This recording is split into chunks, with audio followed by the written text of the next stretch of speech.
الحمد لله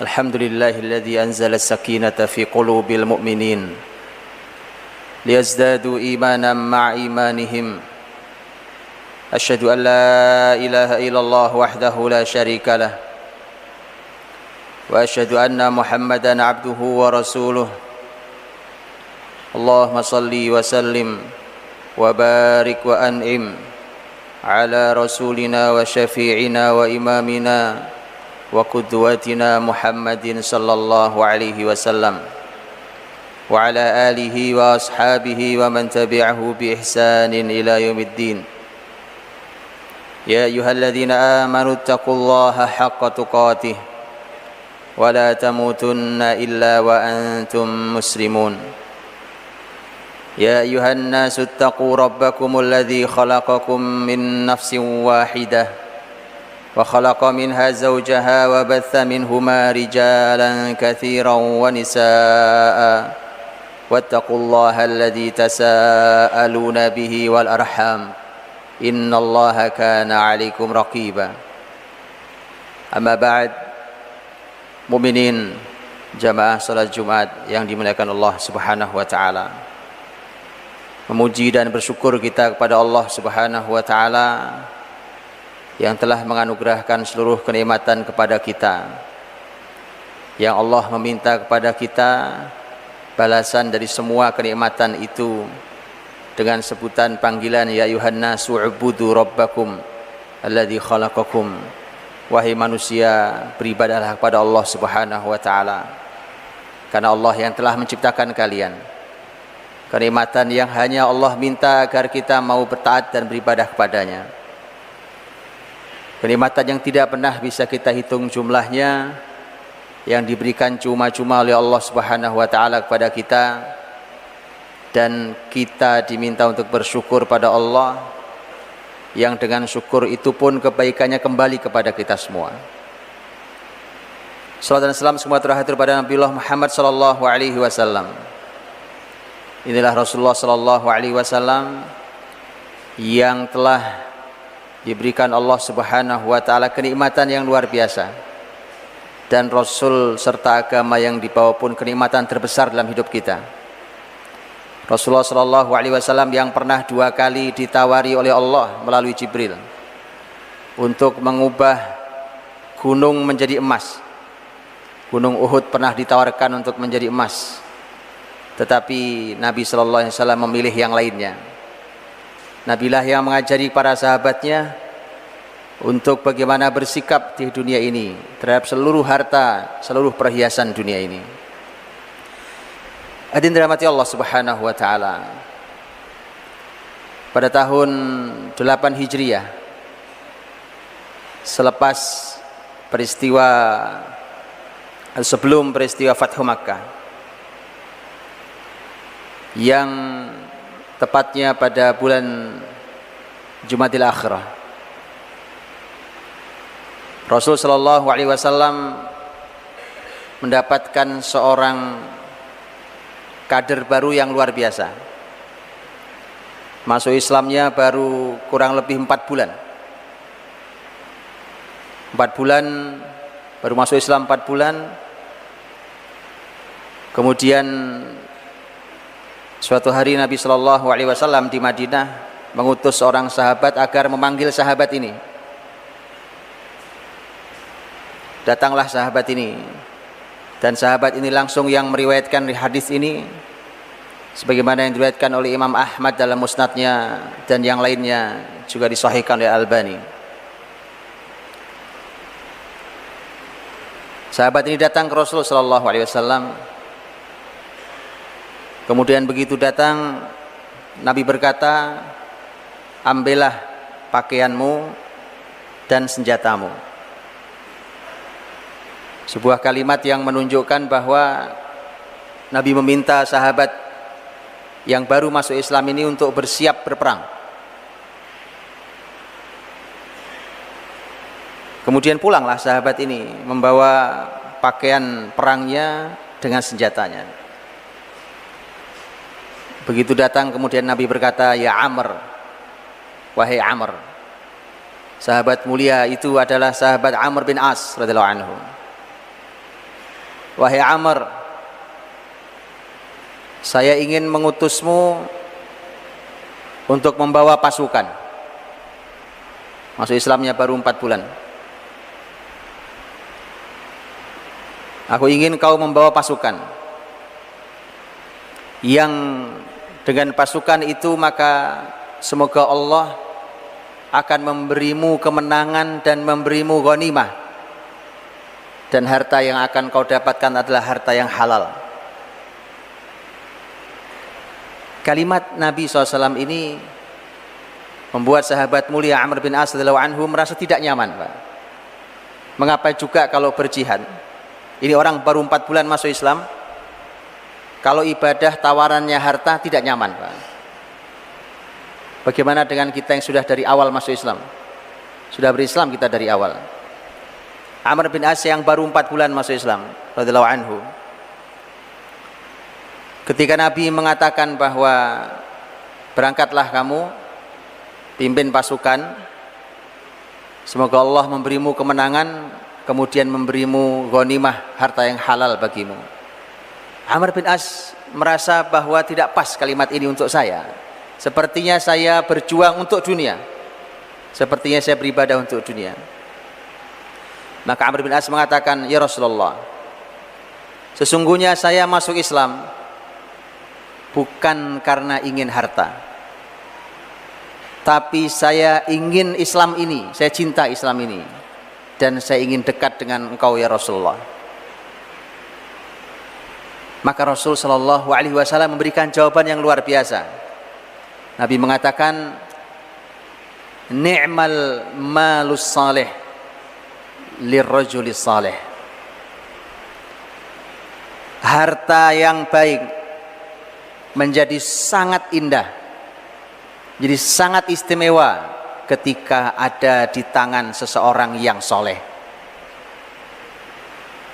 Harta yang baik menjadi sangat luar biasa, peran harta itu jadi sangat istimewa ketika ada di tangan orang yang soleh. Hadirin dirahmati Allah SWT, ini adalah peristiwa di perang Dzatus Salasil. Dari Madinah ke arah utara ke masyarakat Qudha'ah, perang Dzatus Salasil yang dipimpin oleh sahabat mulia Amr bin As radhiyallahu anhu, yang kemudian telah dijanjikan oleh Nabi akan kemenangan dan ghanimah.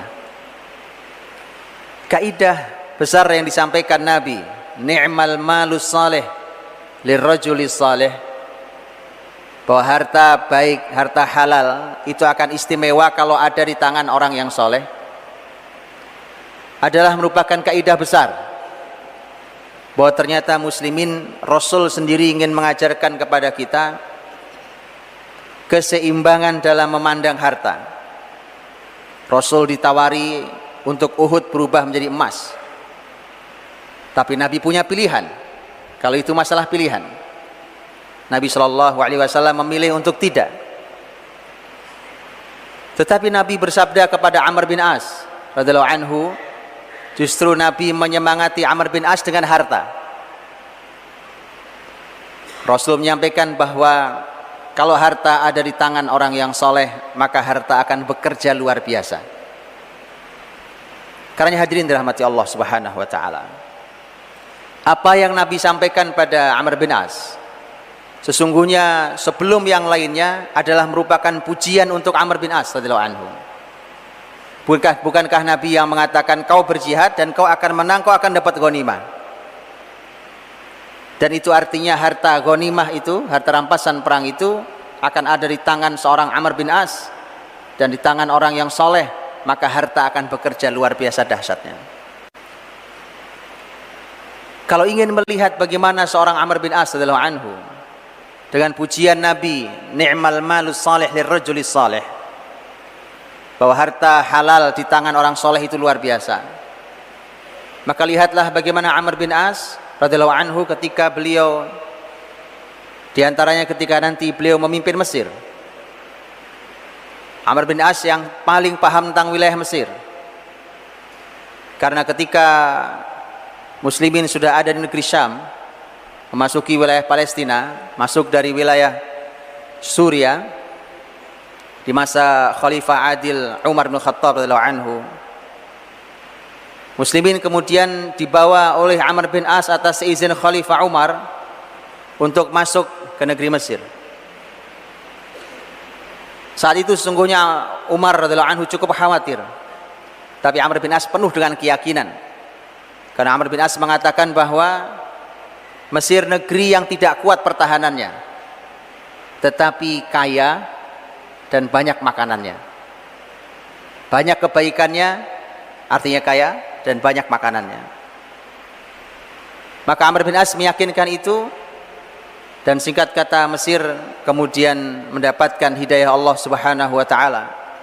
Dan sejak hari itu sampai hari ini Mesir adalah negeri muslim. Tidak pernah berubah. Amr bin As radhiyallahu anhu membuktikan bahwa dia adalah orang yang soleh.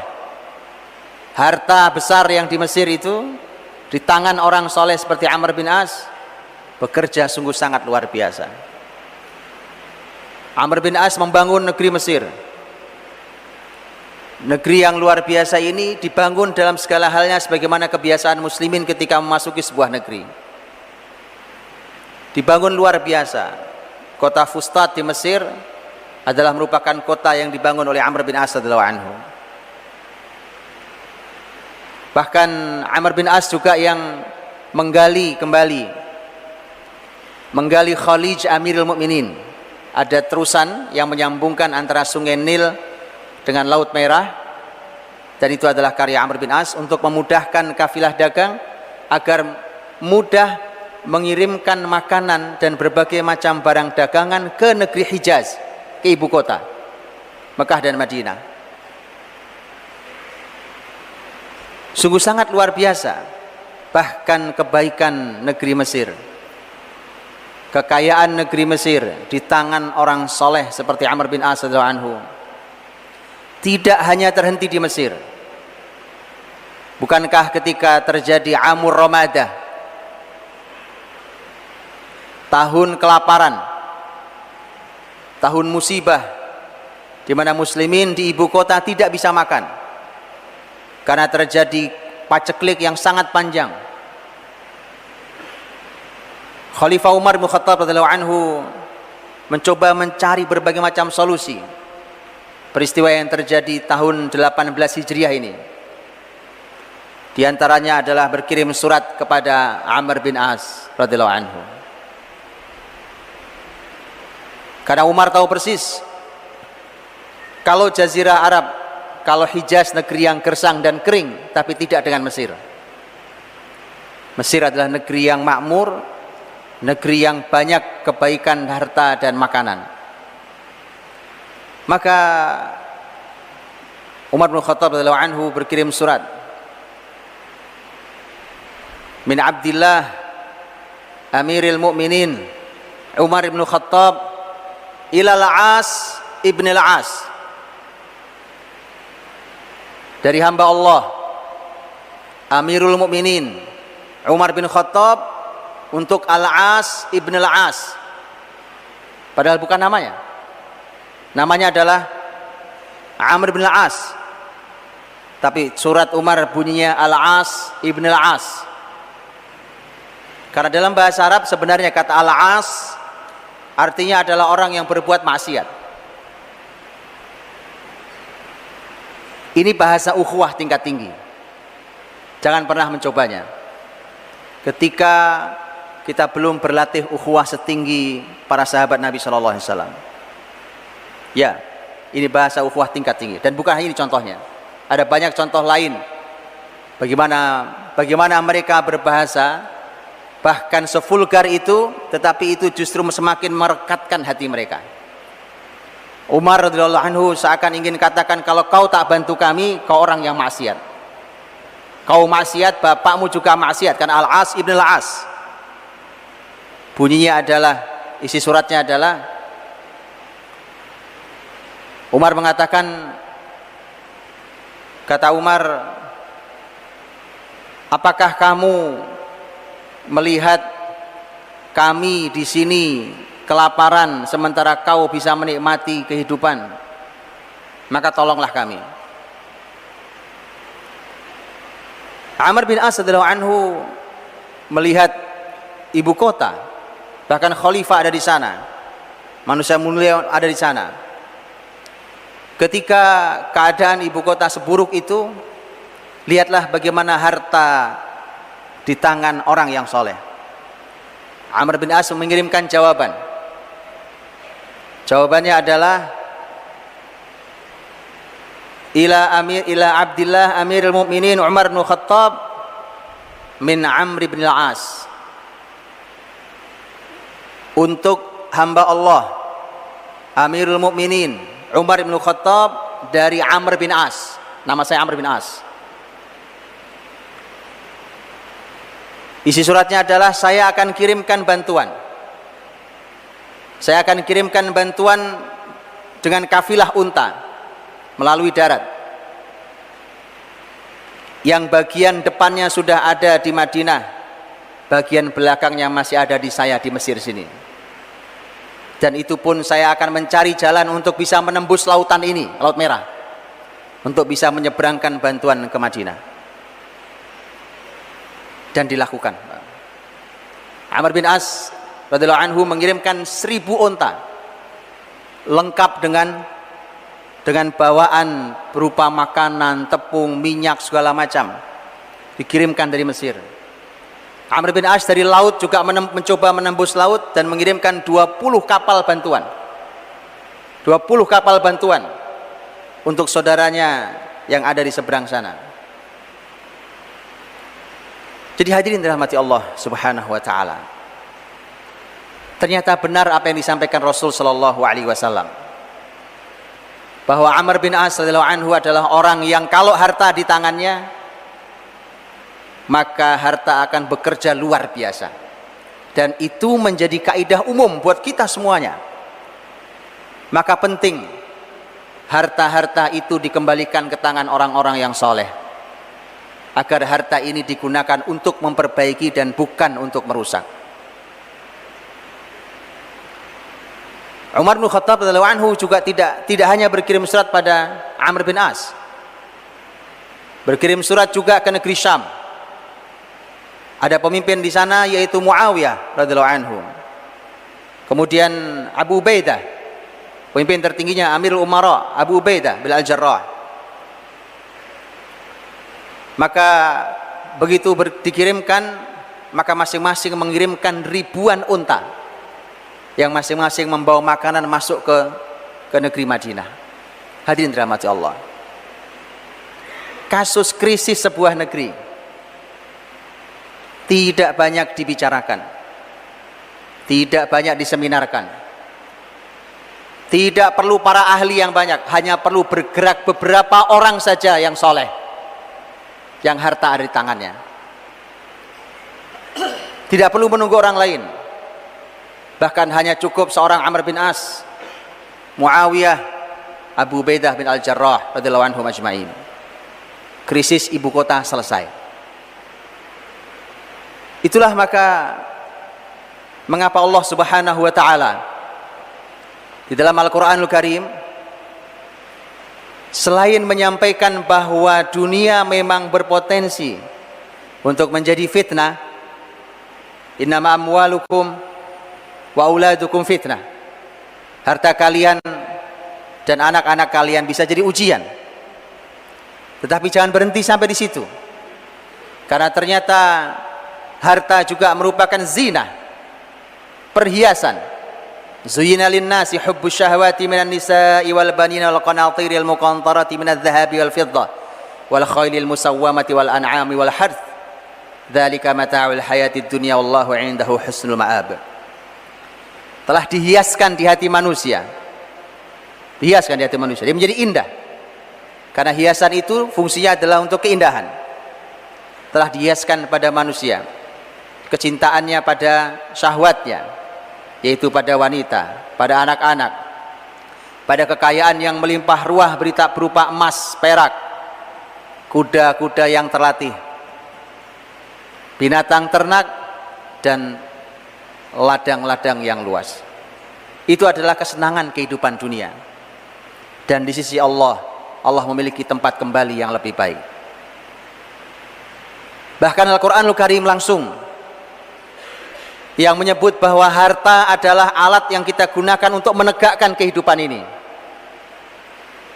Wala tu'tus sufaha'a amwalakum allati ja'alallahu lakum qiyama.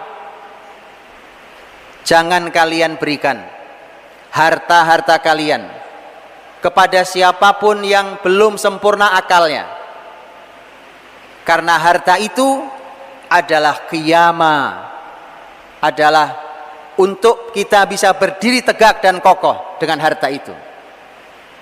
Allah sendiri yang menyampaikan bahwa dengan harta itulah semua yang kita upayakan, kebaikan yang sedang kita lakukan bisa berdiri kokoh. Al-Quran pula bahkan yang mengatakan dengan jelas bahwa harta itu adalah kebaikan.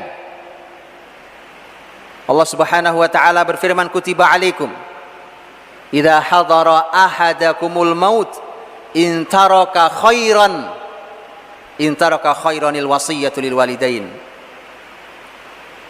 Diwajibkan atau diperintahkan pada kalian jika telah dekat kematian dan masih meninggalkan khairan. Khairan dalam arti aslinya adalah kebaikan. Dan para ahli tafsir mengatakan yang dimaksud oleh kata khairan di sini adalah harta. Orang yang sudah mau meninggal dan masih meninggalkan harta, maka diminta untuk membuat wasiat. Jadi Allah Subhanahu wa taala yang menyampaikan bahwa harta adalah hiasan buat hidup kita. Harta adalah alat untuk menegakkan kehidupan ini dan kebaikan ini. Harta adalah merupakan kebaikan yang bahkan kita tinggalkan. Disitulah maka hadirin dirahmati Allah Subhanahu wa taala. Itulah mengapa ketika berbicara tentang masalah zuhud, bicara tentang masalah wara', sifat yang tidak rakus terhadap dunia, tidak boleh dimaknai salah. Karena Rasul sendiri justru yang mendorong Amr bin As untuk mengambil harta itu agar harta ada di tangan orang yang soleh. Karena harta yang di tangan orang soleh adalah harta yang terbaik, yang bisa bekerja istimewa di kehidupan ini untuk menjadi hiasan yang semakin indah, untuk menegakkan kehidupan ini, dan untuk membawa kebaikan serta kebaikan yang masih terus bisa diwariskan. Karenanya muslimin memiliki tugas-tugas besar. Dan lihatlah bagaimana dampaknya ketika harta tidak di tangan orang-orang yang soleh. Harta yang digunakan untuk merusak, Quran pun telah menuturkannya. Bukankah kita semua tahu tentang bagaimana Qarun, orang yang kaya raya tapi harta ada di tangan orang yang rusak, orang yang zalim. Yang ada hanyalah dia berlaku congkak dan sombong di hadapan masyarakatnya, hanya memamerkan kehebatan dirinya. Ini adalah ilmu yang saya miliki, dan itu adalah kalimat Qarun. Setiap ditanya tentang bagaimana Anda bisa sukses, kemudian jawabannya adalah ini karena saya, karena ilmu saya. Itu adalah kalimat Qarun yang telah ditenggelamkan Allah di dalam bumi. Kezaliman yang luar biasa dilakukan Qarun bekerja sama dengan Fir'aun dan Haman. Begitulah ketika harta di tangan orang-orang yang rusak dan zalim. Hadirin dirahmati Allah Subhanahu wa taala, maka para sahabat Nabi sallallahu alaihi wasallam sepeninggal Rasul sallallahu alaihi wasallam, mereka bergerak untuk memakmurkan bumi ini dengan harta yang telah Allah siapkan di muka bumi ini untuk kehidupan manusia, kemudian diambil oleh orang-orang soleh dan dipakai untuk kebaikan-kebaikan. Barakallahu li wa lakum fil Qur'anil azim. Aqulu qouli hadza wa astaghfirullah li wa lakum wastaghfiruh innahu huwal ghafurur rahim.